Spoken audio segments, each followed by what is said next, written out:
Coquette is a 1929 American pre-code drama film, starring Mary Pickford. The film was a box office success. For her role, Pickford won the second Academy Award for Best Actress. Plot: Norma Besant, daughter of a Southern doctor, is an incorrigible flirt and has many suitors. Her father, Besant, favors Stanley, who is taken with Norma. However, Norma has met a simple man named Michael Jeffrey who she has fallen madly in love with. Dr. Besant disapproves of Michael and orders Norma to never see him again. Norma gives him their word, then promptly plans to marry Michael in 6 months, when he's made good in the hills so he can buy her a home in the valley. A few months pass and Michael sneaks down from the hills to see Norma at a country club dance. Wanting more time alone, they sneak off to Michael's mother's cabin. According to Norma, they made coffee and talked all night about the future. She returns home the next day at 4 a.m. However, someone has spotted the couple and begun to spread rumors around town, destroying Norma's reputation.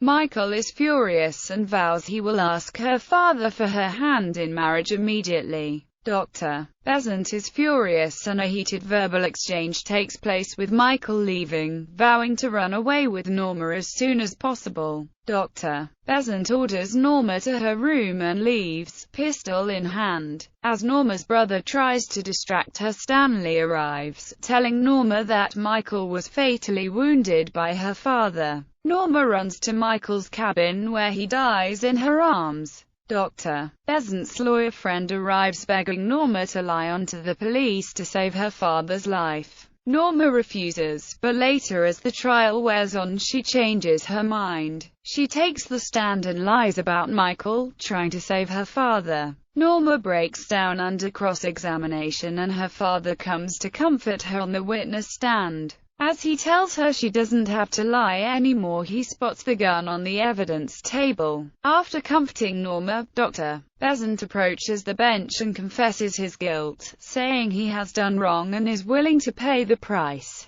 He then takes the gun and kills himself in front of the court. Later we see Stanley waiting for Norma, who has been in the judge's chambers. He offers to walk her home, but Norma refuses, saying she'd like to walk home alone. Cast: Mary Pickford as Norma Besant, Johnny Mac Brown as Michael Jeffrey, Matt Moore as Stanley, Stan Wentworth, John Street, Polis as Dr. John M. Besant, William Janney as James Jimmy Besant, Henry Colker as Dist, Atty. Jasper Carter, George Irving as Robert Bob Wentworth. Production background: the film stars silent film star Mary Pickford in her first talkie, Johnny Mac Brown in one of his earliest roles, John Street, Polis, Matt Moore, and Louise Beavers. The film was adapted for the screen by John Gray, Alan McNeil, and Sam Taylor from the play by George Aberton and Preston Bridges,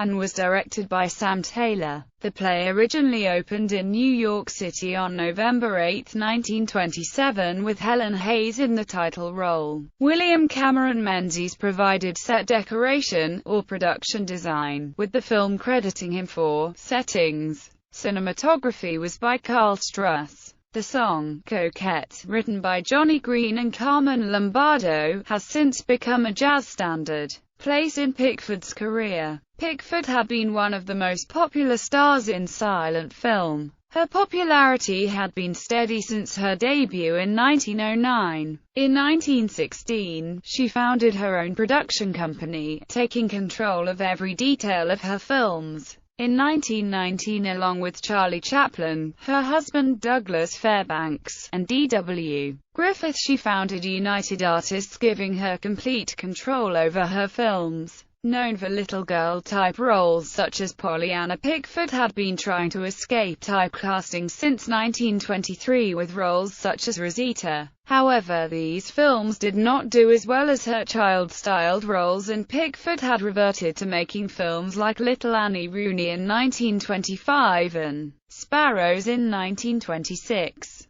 She tried an older role with her final silent film, My Best Girl, in 1927, and following the death of her mother in 1928, cut off her world-famous curls. With the arrival of talkies, Pickford immediately took to the new medium, being one of the first major stars to do so. At her Pickford studios she installed a sound stage in 1928, and began preparing for her first talkie. She bought the rights to Coquette, a play that Helen Hayes had made popular on the stage. Coquette is the story of a flirtatious Southern girl who chooses to stand behind her father after he kills the man that she loves. Much like My Best Girl, the role was adult, with Pickford portraying a flapper type for the first time. Sound technology was extremely touchy at the time, with jewelry or footsteps ruining takes. Cameras could barely move, and were hidden behind a clear glass so as to not interfere with the sound recording. Pickford employed the best technology possible, resulting in a film that had more natural movement and acting than other early talkies. Despite Pickford's embrace of the new medium, it seems she was as concerned as everyone else about how her voice would record, despite the fact she had a stage career before entering film. After reviewing her first sound test, she reportedly remarked, "Why, that sounds like a little pipsqueak voice." She immediately began intensive vocal lessons, hoping to accomplish a realistic Southern accent for the role. Pickford became nervous during preparation, firing her sound man when a take wasn't ready for her review on time. On set during an emotional scene, she notoriously fired her longtime cameraman and friend, Charles Rocher, when he yelled "cut" in the middle of one of her lines. She didn't know at the time that a shadow had fallen across her face, as she was simply annoyed at being interrupted. Slightly embarrassed by her behavior and realizing she had been wrong, she wrote him a letter saying, "Tragedy is an ugly mask. I don't want to look like something on a candy box or a Valentine." Release. The film premiered in New York April 12, 1929 at the Rialto Theatre. A fuse blew, rendering the film silent. It was rewound and shown again, this time with intermittent, bad sound. Finally, technicians were able to fix the problem and the film began again for a third time. Contemporary reviews were polite and warm. It was a box office success, grossing $1.4 million. Coquette launched Pickford as a competent talkie star. Complete prints of the film still exist. In the 1990s it was restored by the Library of Congress and the Mary Pickford Institute. Coquette was released on home video in the 1990s. Pickford's estate no longer owns the rights as another studio bought the film for a never-made remake. Academy Awards. Pickford was a founding member of the Academy of Motion Picture Arts and Sciences, for which her husband would be the first president. She was one of only 3 women founding members. The first Academy Awards were held in 1929, without any nominations for Pickford. She was nominated for Best Actress in 1930 for the second Academy Awards. Many have accused Pickford of unfairly winning, using her clout and standing in the industry for an award she was unworthy of. One author called it the first Lifetime Achievement Award. Pickford did lobby hard for the Oscar, inviting the judges over for tea at her home Pickfair. However, her performance was critically and publicly acclaimed. Pickford would win another Oscar in 1976, an honorary Lifetime Achievement Award.